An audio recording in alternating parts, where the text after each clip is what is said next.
गुरवे गौरचन्द्राय राधिकायै तदालये कृष्णाय कृष्णभक्ताय तद्भक्ताय नमो नमः।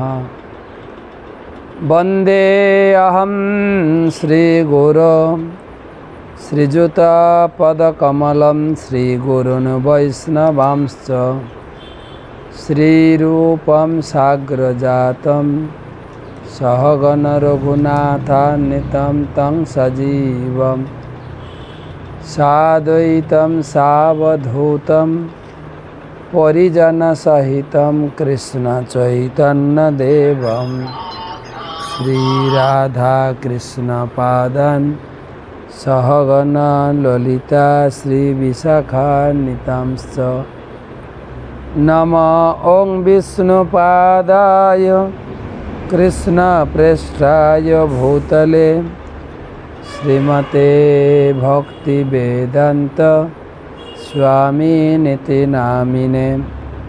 नमस्ते सारस्वती देवे गौरवाणी प्रचारिणे निर्विशेषशून्यवादी पाश्चात्यदेशतारिणे। ओम नीलाचल निवासाय नित्याय परमात्मने बलभद्र सुभद्राभ्यां जगन्नाथाय ते नमः। जय श्री कृष्ण चैतन्य प्रभु नित्यानंद श्री अद्वैत गदाधर श्रीवासदि श्री गौर भक्तबिंद। हरे कृष्णा कृष्णा कृष्णा हरे हरे, हरे राम राम राम हरे हरे। ओं नमो भगवते वासुदेवाय, ओं नमो भगवते वासुदेवाय, ओं नमो भगवते वासुदेवाय। नारायणं नमस्कृत्य नरं चैव नरोत्तमं देवीं सरस्वतीं व्यासं ततो जयम् उदीरये।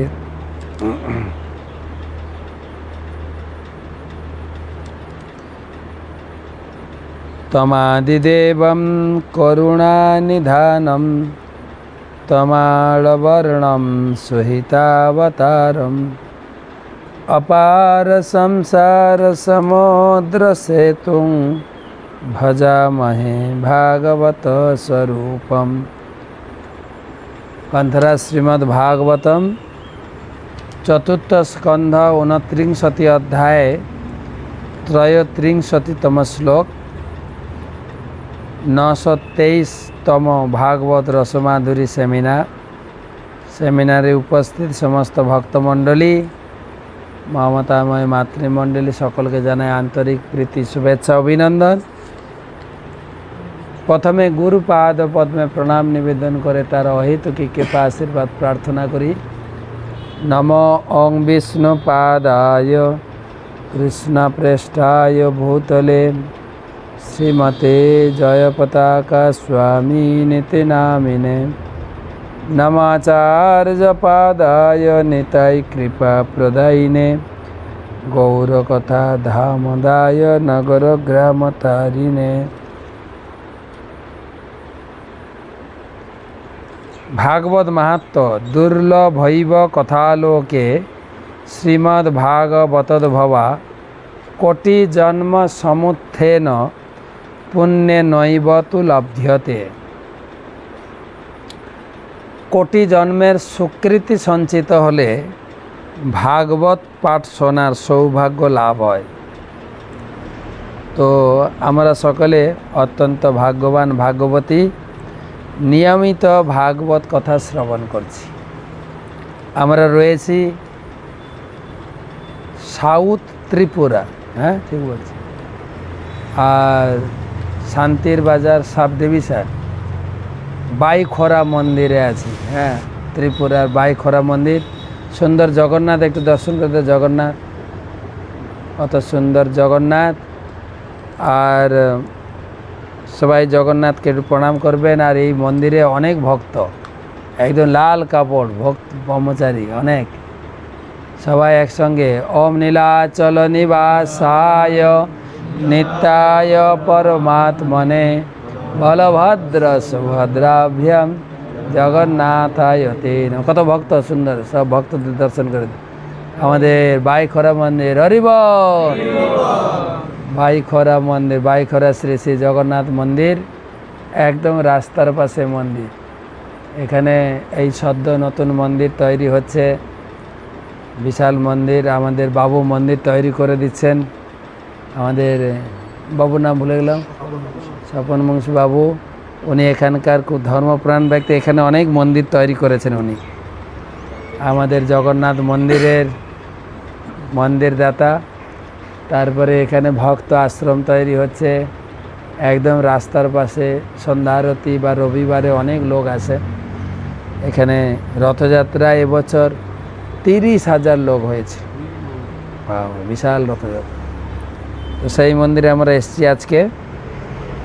আমাদের প্রচার এবং মন্দির সংক্রান্ত কিছু কাজ ছিল, তো এখন রাত্রিতে বসেছি আপনাদের সঙ্গে বাইখরা মন্দির প্রাঙ্গণে।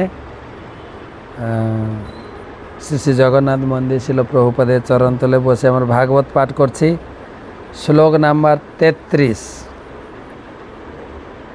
যথা হি পুরুষ ভারম শিরসা গুরু মুদ্বহন তং স্কন্ধেন স আধত্তে তথা সর্বা প্রতিক্রিয়া। যথা হি পুরুষ ভারম শিরসা গুরু মুদ্বহন তম স্কন্ধেন স আধত্তে তথা সর্বা প্রতিক্রিয়া। অনুবাদ: মানুষ মস্তকে গুরুবার বহন করতে করতে যখন অত্যন্ত শ্রান্ত হয়ে পড়ে, তখন সে ভার কাঁধে বহন করে, সে মস্তকে আরাম দেওয়ার চেষ্টা করে। এইভাবে সে তার ভার বহনের শান্তি দূর করার চেষ্টা করে।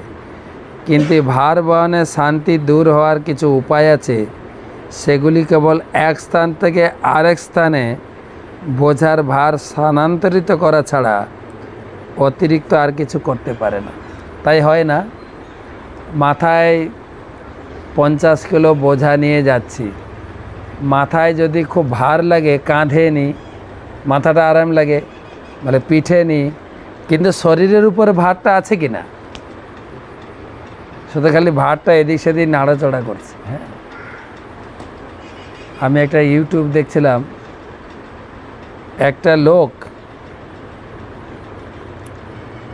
গরু গাড়িতে করে যাচ্ছে। তো গরু গাড়িতে 6খানা 50 কিলো চালের বস্তা আছে, এক একটা বস্তাতে 50 কিলো, 6টা বস্তা আছে। তার ভিতরে ও গরু গাড়ির উপরে বসে আছে, 6টা বস্তার ভিতরে একটা বস্তা মাথায় নিয়েছে। বলছে, তুমি গরু গাড়িতে যাচ্ছ, তো চালের বস্তা মাথায় নিয়েছো কেন? তখন বলছে, এই গরুগুলোর উপরে বেশি চাপ পড়ে যাচ্ছে, তো ওই জন্য আমি মাথায় নিয়েছি। তুমি মাথায় নিয়েছো, গরুর উপর চাপ পড়ছে না? পড়ছে কি না? বোকামি। সেই জন্যই সংসারের বোঝা মাথায় ভার হয়ে গেলে কাঁধে, এই করে আমরা এরিয়া চেঞ্জ করছি, কিন্তু বোঝা কমছে না। কিন্তু নারদ মুনি বলছেন, বোঝার ভার এক স্থান থেকে অন্য স্থানে স্থানান্তরিত করার প্রচেষ্টা, এটি একটি সুন্দর বর্ণনা। কেউ যখন মস্তকে বোঝা বহন করার পরে শ্রান্ত হয়ে পড়ে, তখন সে তার কাঁধের উপরে রাখে। তার অর্থ এই নয় যে সে বোঝা বহনের ভার থেকে মুক্ত হয়ে গেছে। তেমনি মানব সমাজের সভ্যতার নামে এক প্রকার দুঃখ মিটাতে গিয়ে আর একটা দুঃখ সৃষ্টি হয়। বর্তমান সভ্যতায় আমরা দেখতে পাই যে এক স্থান থেকে অন্য স্থানে দ্রুত গতিতে যাওয়ার জন্য আমাদের বহু গাড়ি তৈরি করা হয়েছে, কিন্তু তার ফলে আমরা আরও এক প্রকার সমস্যার সৃষ্টি করেছি। কত রাস্তাঘাট তৈরি করতে হয়েছে এবং তা সত্ত্বেও সেগুলি যথেষ্ট না হওয়ার ফলে গাড়ির ভিড়ে পথ অবরোধ হয়ে যাচ্ছে, এমনি হাঁটাচলাও করা যাচ্ছে না গাড়ির ভিড়ে। এইভাবে দেখা যায় আমাদের দুঃখ অপনোদনের যত সমস্ত পন্থা আমরা উদ্ভাবন করি তা প্রকৃতপক্ষে দুঃখের নিবৃত্তি সাধন করে না, তা কেবল মায়া। আমরা কেবল মাথার বোঝা কাঁধে রাখি। আমাদের সমস্ত সমস্যা সমাধানের প্রকৃত উপায় হচ্ছে কেবল ভগবানের শরণাগত হওয়া এবং তার আশ্রয় গ্রহণ করা। ভগবান সর্বশক্তিমান হওয়ার ফলে এই জড়জগতে আমাদের দুঃখ দুর্দশা নিবৃত্তি সাধনের সমস্ত আয়োজন তিনি করতে পারেন। আমাদের দুঃখ কেবল স্থান পরিবর্তনে দুঃখ কমছে না, কিন্তু যে কত কষ্ট করে ছোটবেলায় কেটেছে, এখন বড় হয়েও পড়াশোনার কষ্ট, বড় হওয়ার পরে তখন মনে হয় যদি চাকরি পাই আমার কষ্ট চলে যাবে। চাকরি পেল, কষ্টটা যাচ্ছে না, অফিসে এত কাজ, ঘরে এসে আবার কে রান্না করতে, বিয়ে করি একটা, বিয়ে করতে গিয়ে আনন্দ হচ্ছে দু একটা বাচ্চা হোক, তারপরে তাদের আবার বিয়ে, যদি মেয়ে হয় মেয়েকে বিয়ে দেওয়া, আবার মেয়ের বাচ্চা হবে, ঝামেলা লেগেই আছে, ঝামেলা যাচ্ছে না। শুধু খালি মাথার বোঝা কাঁধে, কাঁধের বোঝা পিঠে করছে, বোঝা এই দুঃখ আর যাচ্ছে না। এমনকি যারা আমরা ভক্তি পথে এসছি, সে গীতার সংসার শোনেননি? গীতা সংসার, একটা সাধু একটা ভক্তকে দীক্ষা দিয়েছিল, ছিল ব্রহ্মচারী। তাকে গুরুদেব বলেছেন তুমি প্রতিদিন গীতা পড়বে, হরিনাম করবে। এখন গীতাটা ইঁদুর এসে কেটে দেয়, তাই সেই সমস্যার সমাধানের জন্য ইঁদুরটাকে মারার জন্য একটা বিড়াল এনে রাখলো। বিড়াল হলে ইঁদুরের ঝামেলা থেকে আমি মুক্ত। এর বিড়ালটা খাবে কি? এ বাবা তো সারাদিন জপ টপ করে থাকে, তো বিড়ালটাকে সেবা করার জন্য একটা গাই লাগে, বিড়ালকে দুধ খাওয়াতে হবে। তো বিড়ালটাকে দুধ না খাওয়ালে হবে, দুধ কোথা থেকে পাবো? একটা গাইয়ের দেখাশোনা করবে কে? তার একটা বিয়ে করি, তাই না? তারপরে বিয়ে করতে গেলে ঘর বাঁধতে হবে, তাই নাহলে থাকবো কোথায়? ঘর বাড়ি। এবারে গুরুদেব এসে দেখা করতে, তো একদম স্বামী স্ত্রী ছেলে মেয়ে গিয়ে গুরুদেবকে প্রণাম করছে। সে কি, তোমাকে একা দীক্ষা দিয়ে গেলাম, তুমি ছিলে ব্রহ্মচারী? না গুরুদেব, এ তো আপনার গীতার সংসার। বলছে মানে? ওই যে আপনি ডেলি বলেছেন গীতাটা পড়তে, গীতাটা ইঁদুর কেটে দিত, ইঁদুরকে আটকানোর জন্য বিড়াল রাখলাম, বিড়ালকে পোষার জন্য গাই রাখলাম, গাইয়ের দেখভাল করার জন্য বউ আনলাম, তাই এত বড় সংসার হয়েছে। এ তো আপনারই গীতার সংসার। ঝামেলা। এটাই নারদ মুনি বোঝাচ্ছেন। ঝামেলার সমাপ্তি যদি সমস্ত বোঝা ভগবানের ঘাড়ে চাপায়। ভক্তিবিনোদ ঠাকুর বলেছেন কৃষ্ণের সংসার করো ছাড়ি। ধরুন আপনি দোতলা বাড়ি, 3 তলা, 10 তলা বাড়ি করেছেন, বাড়িটা কার? গোবিন্দের। এবারে আমি তো গোবিন্দের বাড়িতে কেয়ারটেকার। ধরুন আপনার 10 তলা বাড়ির বৈদ্যুতিক বিভাগ থেকে বিল এসেছে, গত 2 মাসের বিল 1 লক্ষ টাকা। কেননা এই শীতে গরমের দিনে এসি চালিয়েছেন, ফ্যান চালিয়েছেন, প্রচুর বিল এসে গেছে, ঠিক আছে? এখন আপনি যদি কেয়ারটেকার হন আপনার কিছু মনে হবে না, বিলটা নেবেন, সন্ধ্যার সময় মালিককে ধরিয়ে দেবেন, তাই তো? কিন্তু আপনি যদি মালিক হন, 1 লাখ টাকা, তখনই মাথাটা খারাপ। বোঝাটা বাড়বে। যার যত বড় অ্যাসেট, যত বড় সম্পদ, যত বড় বাড়ি, বোঝাটা তত বছর বেশি।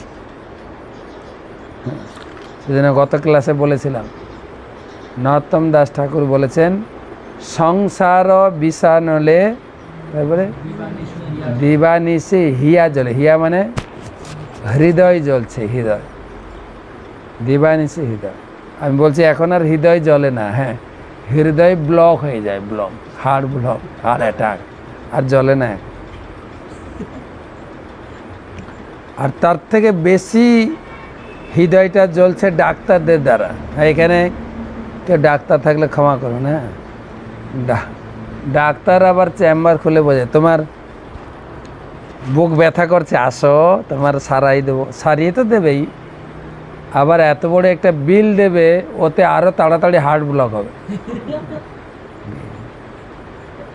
সেই জন্য কৃষ্ণ জীবনের প্রতিটা কথায় রাখে হরি, হরি, তার নাম হরি। এখানে প্রভুপাদ লিখছেন দুঃখ দুর্দশা, তিনি হরি, হরি অর্থে তিনি আমাদের জীবনের সমস্ত দুঃখ তাপ হরণ করছেন। আমরা দুঃখ তাপ যন্ত্রণা পেয়ে আমাদের প্রশাসনিক অফিসে যাই না, তাই আমাদের প্রশাসনিক অফিসের অফিসার হচ্ছেন ভগবান।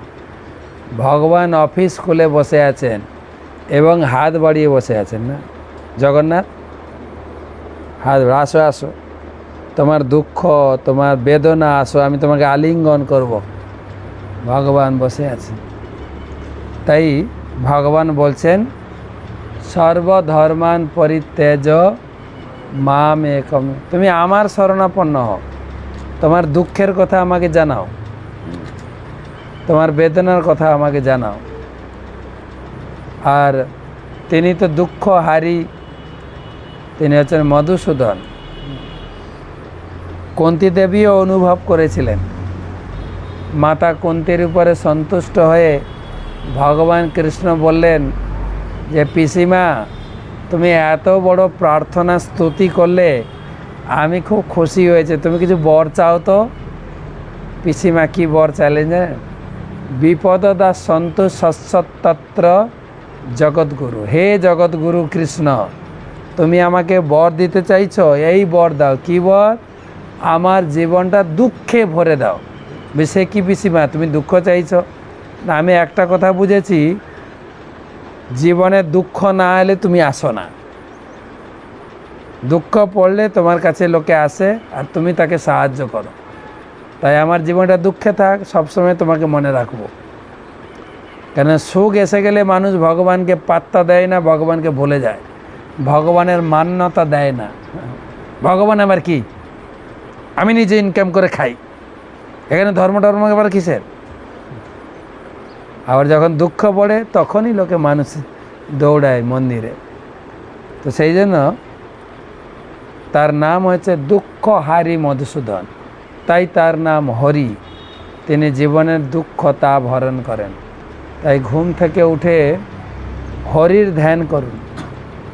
হরি, ভগবান 24 ঘন্টা দিয়েছেন, কমপক্ষে 1-2 মালা যেন হরির নাম করি, হরির নাম, হরির নাম, যার ফলে আমাদের জীবনটা সুরক্ষিত, আমাদের জীবনটা আনন্দিত হবে। তো পরের শ্লোক, নৈকান্তত প্রতিকারঃ কর্মণাম কর্ম কেবলম দ্বয়ম হাবিদোপসৃতম স্বপ্নে স্বপ্ন ইবা নঘ।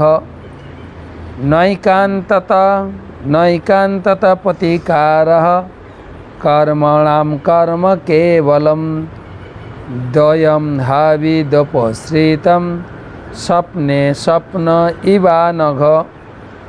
নারদ মুনি বললেন, হে নিষ্পাপ, কেউই কৃষ্ণ ভক্ত ব্যতীত, কৃষ্ণ ভক্তি ব্যতীত অন্য কর্মের দ্বারা তার সকাম কর্মের ফল থেকে মুক্ত হতে পারে না। অজ্ঞানবশত মানুষ সেই সমস্ত কার্যকলাপে লিপ্ত হয়। দুঃস্বপ্নের প্রতিকার যেমন কেবল জাগরণের দ্বারাই হয়ে থাকে, তেমনি কৃষ্ণ ভক্তির দ্বারা আমাদের স্বরূপে জেগে ওঠা ব্যতীত অজ্ঞান এবং মোহজনিত সংসার দুঃখ থেকে নিবৃত্তির আর কোনো উপায় নেই। কারণ সমস্ত সমস্যার চরম সমাধান হচ্ছে কৃষ্ণ ভাবনায় জেগে ওঠা। তাই ভক্তিবিনোদ ঠাকুর বলেছেন, জীব জাগো জীব জাগো গোরা চাঁদ বলে। গৌরাঙ্গ মহাপ্রভু এসেছেন আমাদের জাগরণ করাতে। আমরা সব ঘুমিয়ে আছি, কিন্তু হয়তো দেখা যাচ্ছে আমরা জেগে আছি, কিন্তু এই জেগে থেকে লাভ নেই। চেতনার 5টা স্তর। প্রথম চেতনা হচ্ছে আচ্ছাদিত চেতনা। গাছপালা, তাদেরও চেতনা আছে, কিন্তু আচ্ছাদিত। তার থেকে উন্নত চেতনা হচ্ছে সংকুচিত চেতনা, পশু পাখির চেতনা। গাছপালা থেকে পশু পাখির চেতনা তো উন্নত। কোনো পশুকে লাঠি দিয়ে মারতে উঠলেও পালিয়ে যাবে, কিন্তু গাছপালা যেতে পারবে না। তাই পশু পাখির থেকে গাছপালার চেতনা উন্নত। পশু পাখির চেতনাকে বলে আচ্ছাদিত, না, গাছপালার চেতনাকে বলে আচ্ছাদিত, পশু পাখির চেতনাকে বলে সংকুচিত। আর সাধারণ মানুষের চেতনাকে বলে মুকুলিত। চেতনার মুকুল হয়েছে। পশু পাখি গাছপালা থেকে মানুষ উন্নত। মানুষের বিচার বিবেচনা বিবেক, আমাদের বাংলাদেশে সব গাড়ির পিছনে লেখা আছে, মানুষের প্রকৃত আদালত হচ্ছে তার বিবেক। বিবেক তো বিবেক যদি না খোলে, তার আবার আদালতে কী লাভ? সেজন্য মানুষের সেই বিবেক আছে। আমাদের ভেঙে ভেঙে বলে মানযুক্ত হুঁশ, তাকে বলে মানুষ। মানুষ লেখাপড়া করে চেতনার জাগরণ ঘটায়। তো গাছপালার চেতনা হচ্ছেন আচ্ছাদিত, পশু পাখির চেতনাকে বলে সংকুচিত, সাধারণ মানুষের চেতনা হচ্ছে মুকুলিত। এবারে যারা ধর্মপথে রয়েছে, ধর্মপথে থাকি কর জীবন যাপন, বা যারা ধর্মপথে রয়েছে, যারা হরি নাম করে, হরি পূজা করে এবং হরিশাস্ত্র অধ্যয়ন করে, তাদের চেতনা আরেকটু উন্নত। তাদেরকে বলে বিকশিত চেতনা। তারা বুঝতে পেরেছে ভগবানের উপরে ভরসা করা উচিত, ভগবানকে মান্যতা দেওয়া উচিত, ভগবানকে প্রণাম করা উচিত। আরেকবার গাছপালার চেতনাকে বলে আচ্ছাদিত, পশু পাখির চেতনাকে বলে সংকুচিত। তার থেকে উন্নত চেতনা মানুষের মুকুলিত। আর সেই মানুষদের ভিতরে যারা ধর্মে রয়েছে, হরি পূজা, হরিশাস্ত্র পাঠ এবং হরি নাম করেন, তাদের চেতনাকে বলা হয় বিকশিত। তাদের সাধারণ মানুষের চেতনা থেকে বিকশিত হয়েছে।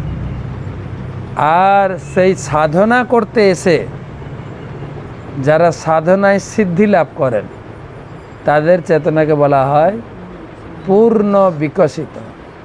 তাই আমাদের মুকুলিত চেতনায় ঘুমিয়ে যে খাই দাই, সংসার চলে যাচ্ছে, অফিস করছি, ধর্ম টর্ম ধারি না, তারা হচ্ছে এক প্রকার ঘুমিয়ে থাকার মতো।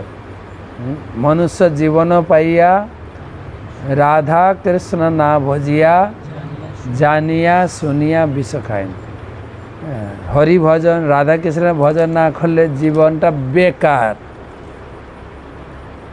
তো সেই জন্য বলছেন জীব জাগো জীব জাগো গোরা চাঁদ বলে, কত নিদ্রা যাহ মায়া পিশাচি রকম।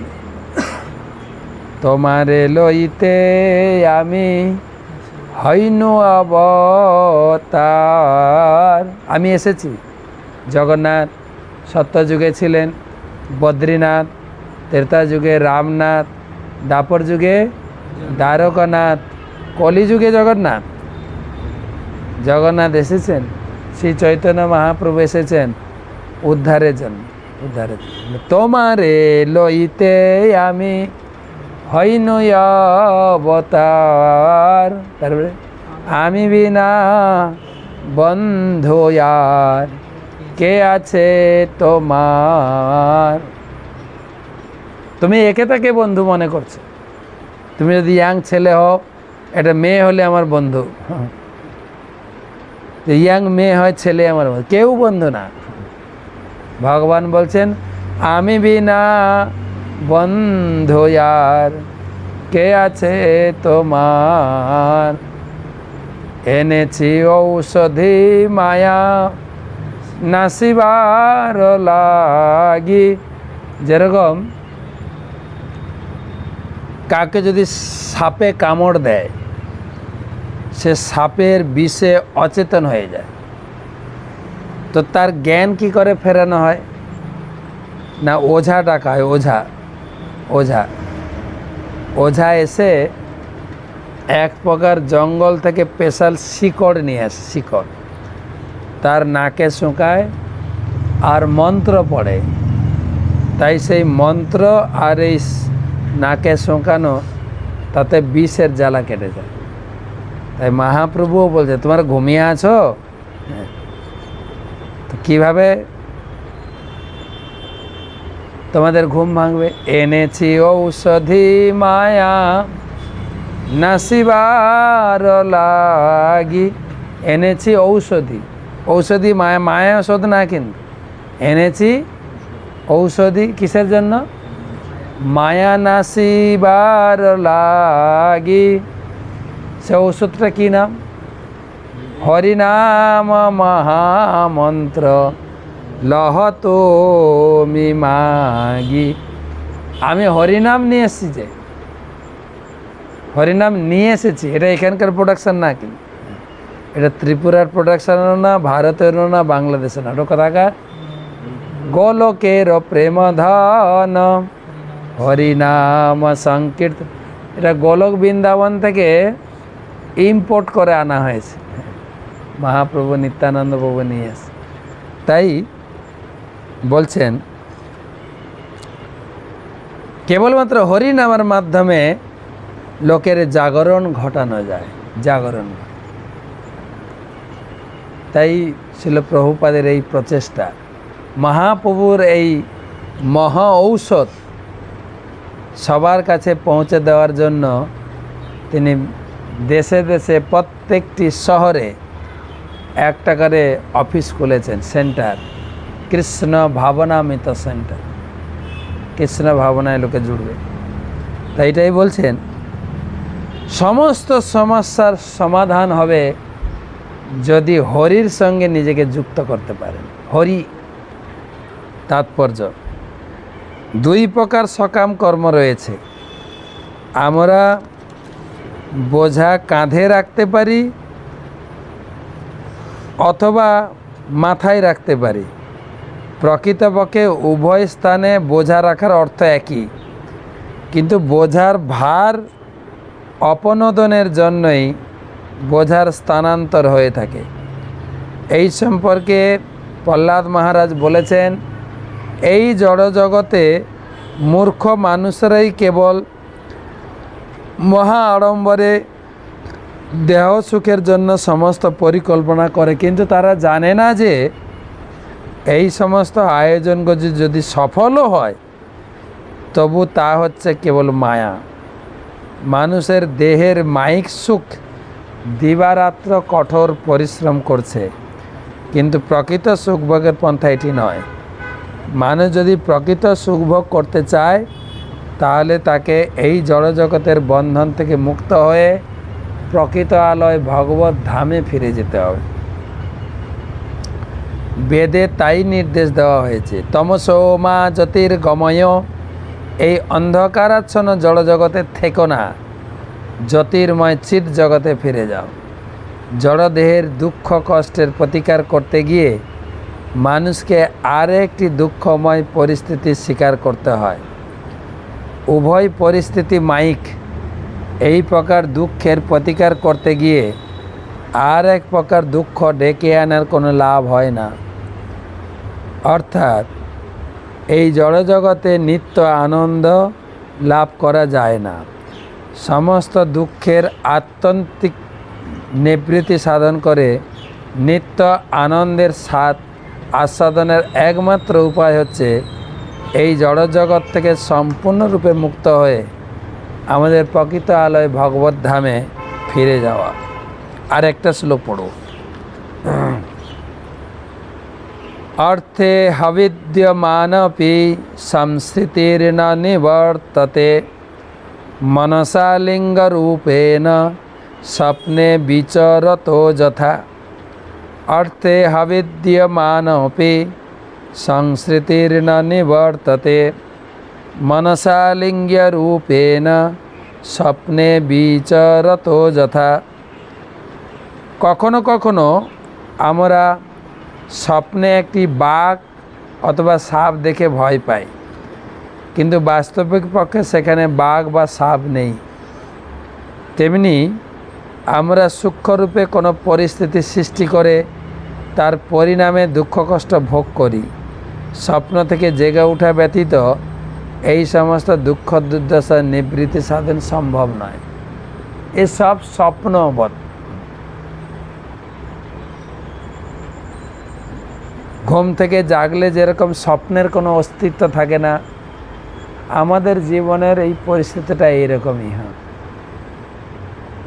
তাৎপর্য বেদে বলা হয়েছে জীব সূক্ষ্ম ও স্থূল শরীর থেকে সর্বদা ভিন্ন। আমাদের সমস্ত দুঃখ দুর্দশার কারণ হচ্ছে এই শরীরটা। সেই কথা বিশ্লেষণ করে ভগবদ্গীতায় বলা হয়েছে মাত্রা স্পর্শস্তু কৌন্তেয় শীতোষ্ণ সুখ দুঃখদা আগমপাইন নিত্যম তাম তিতিক্ষস্য ভারত। হে কৌন্তেয়, সুখ ও দুঃখের অনিত্য প্রাকট্য এবং যথাসময়ে তাদের অন্তর্ধান শীত ও গ্রীষ্ম ঋতুর গমনাগমনের মতো। হে ভারত, ইন্দ্রিয় অনুভূতি থেকে তাদের উৎপত্তি হয়, তাই অবিচলিত থেকে সেগুলি সহ্য করা কর্তব্য। জীবনে দুঃখ আসুক আর সুখ আসুক, সয়ে নাও। ভগবান বলছে সুখের সময় অট্টহাস্য করো না। আমাদের বাংলায় পড়েছি না, যত হাসি তত কান্না, বলে গেছে রাম মান্না। আমাদের বাংলায় বলে রাম মান্না। এখন অত্যন্ত হাসছ তো, পরে তোমাকে কাঁদতে হবে। সে না, এই দুঃখ শোকগুলো আসে মিলিয়ে যায়, সেগুলি সহ্য করতে চেষ্টা করো। যেরকম এই কয়েকদিন ধরে এত বৃষ্টি হলো, সহ্য করেছি।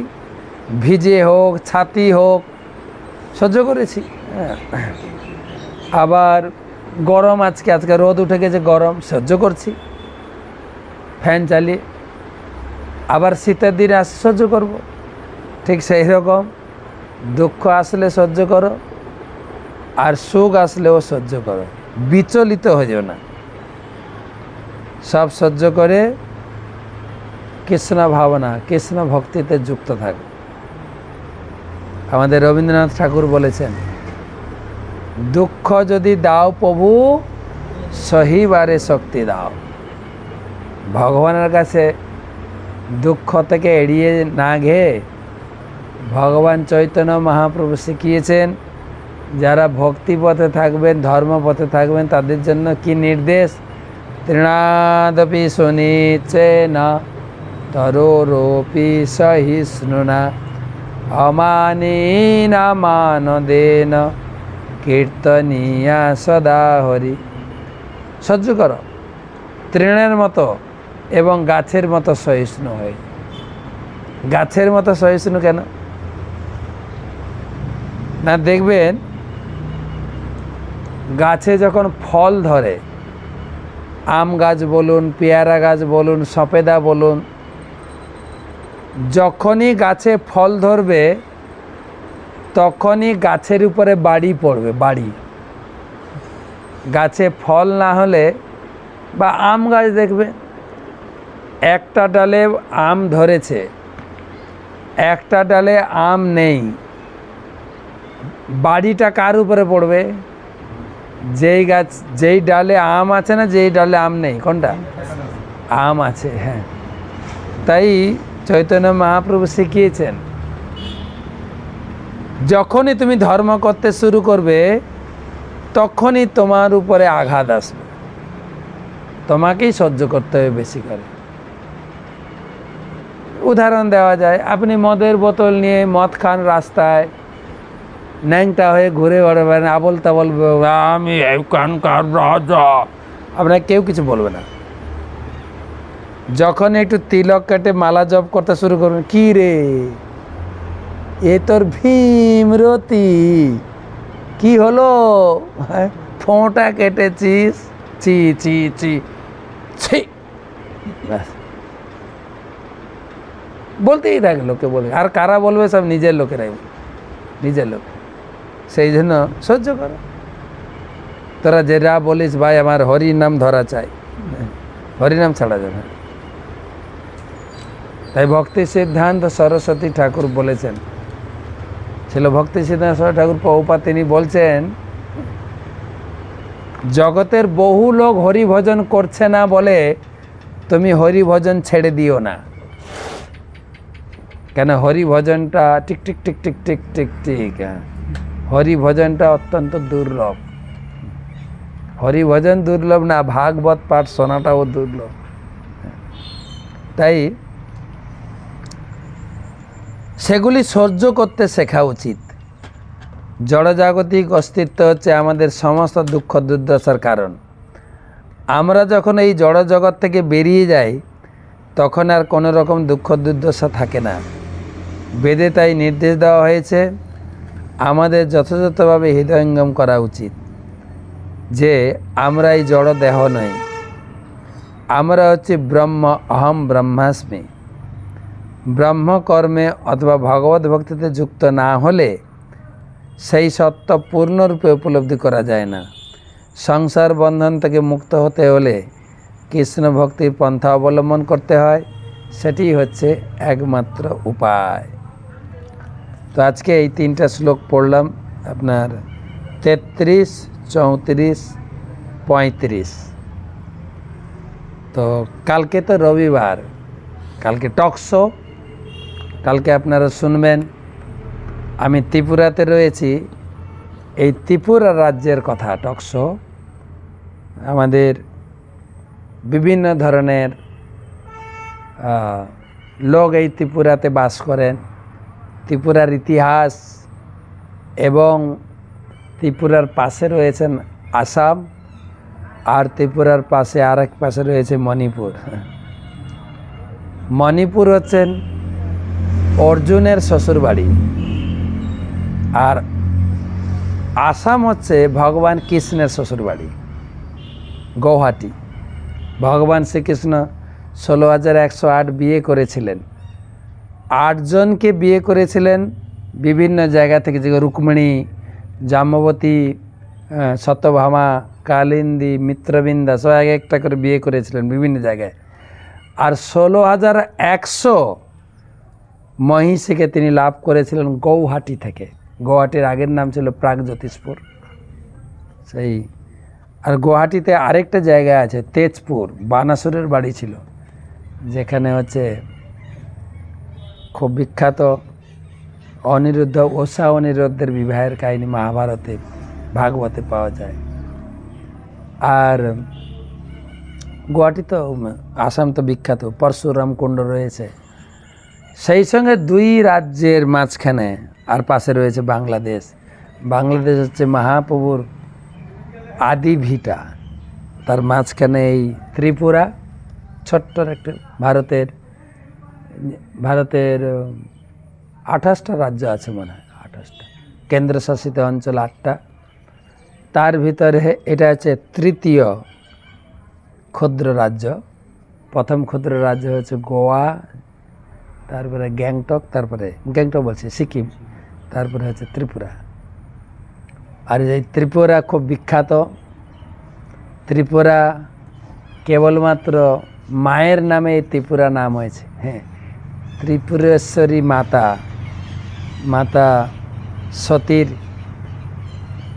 সতীর যে 51 পীঠ রয়েছে তার একটা পীঠ হচ্ছে এই ত্রিপুরেশ্বরী। মায়ের দক্ষিণ পদের কনিষ্ঠ আঙুল পড়েছিল। অত্যন্ত বিখ্যাত জায়গা ত্রিপুরেশ্বরী, ষোড়শী, অত্যন্ত সুন্দরী দেবী। তার নাম অনুসারে এই ত্রিপুরা রাজ্যের কথা। এবং ত্রিপুরায় 8টি জেলা, প্রায় 20টি বিভাগ রয়েছে, মানে ডিভিশন, সাব ডিভিশন। তারপরে কিভাবে কৃষ্ণ ভাবনামৃত প্রচার হচ্ছে, এখানে সাধারণত হিন্দু প্রধান এবং সেখানে বৌদ্ধ, খ্রিস্টান, ইসলামও রয়েছে। ভাষা সাধারণত বাংলা, ইংরেজি আর ককবুরক ভাষা খুব প্রসিদ্ধ এখানকার। তো বিভিন্ন কথা আপনারা শুনবেন কালকে টক শো সন্ধ্যায়। তো আজকের ঝটাপট কয়েকটা ছোট প্রশ্ন নেব। প্রশ্ন করেছেন রাজীব পাল, উত্তর দিনাজপুর থেকে। রাজীব পাল প্রভু প্রশ্ন লিখেছেন,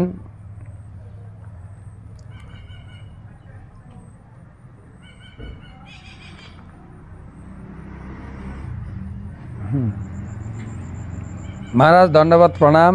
মহারাজ, আপনার কাছে একটি প্রশ্ন থাকলো। প্রশ্নটি হচ্ছে, পিপুল গাছে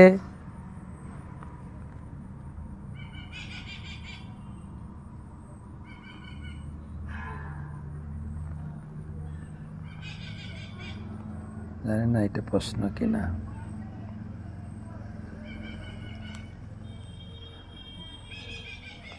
প্রশ্ন করেছেন পুরুলিয়া থেকে রাজীব পাল। প্রশ্নটা হচ্ছে,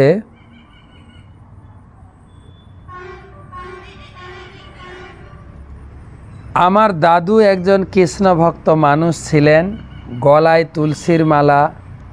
দাদু প্রতিদিন রামায়ণ, চৈত্র বৈশাখ মাসে মহাভারত পড়তেন। অনেক লোক শুনতো দাদুর মুখে মহাভারত পাঠ। সব সময় যেটুকু কাজ করত, হরিনাম কৃষ্ণ নাম বলতো, কৃষ্ণ নাম করত। তারপর আমি একদিন 2টো গীতা কিনলাম। দাদু আমার কাছ থেকে একটা গীতা নিয়েও পাঠ করতেন। হঠাৎ দাদুর শরীর খারাপ হলো। হাসপাতাল এবং অক্সিজেন লাগিয়ে একটা হাসপাতাল থেকে অন্য হাসপাতালে নিয়ে যাওয়ার পরে হঠাৎ দাদু ইহলোক ত্যাগ করলেন একাদশীর দিনে। দাদু একজন খুব ধার্মিক মানুষ ছিলেন। আমার একটা প্রশ্ন হলো, এখন দাদু কোথায় গেলেন? মাত্র 2টা জায়গায় যাওয়া, স্বর্গ আর নরক। তাহলে কোথায় গমন করলেন দাদু যদি বলতেন? না, নরকে তো যাবেন না, কেন নরকের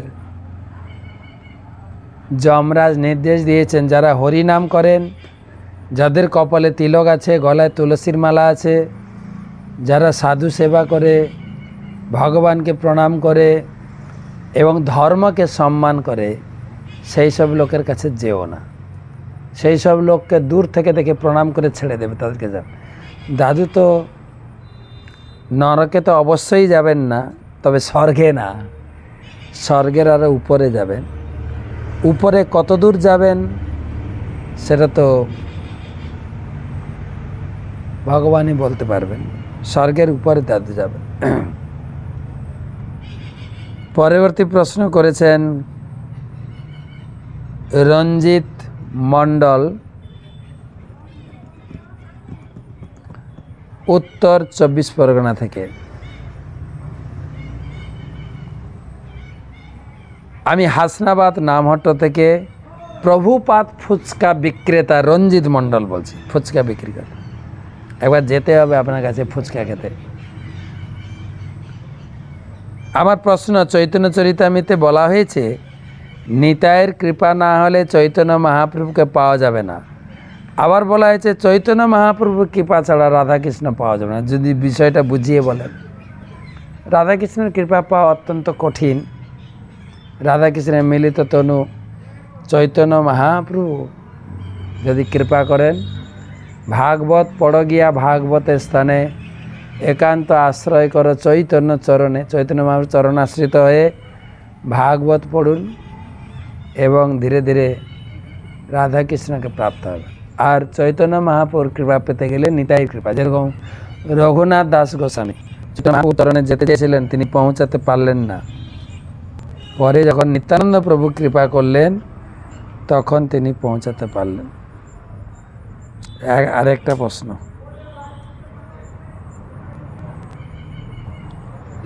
ইন্দ্রাণী চট্টোপাধ্যায় কলকাতা থেকে,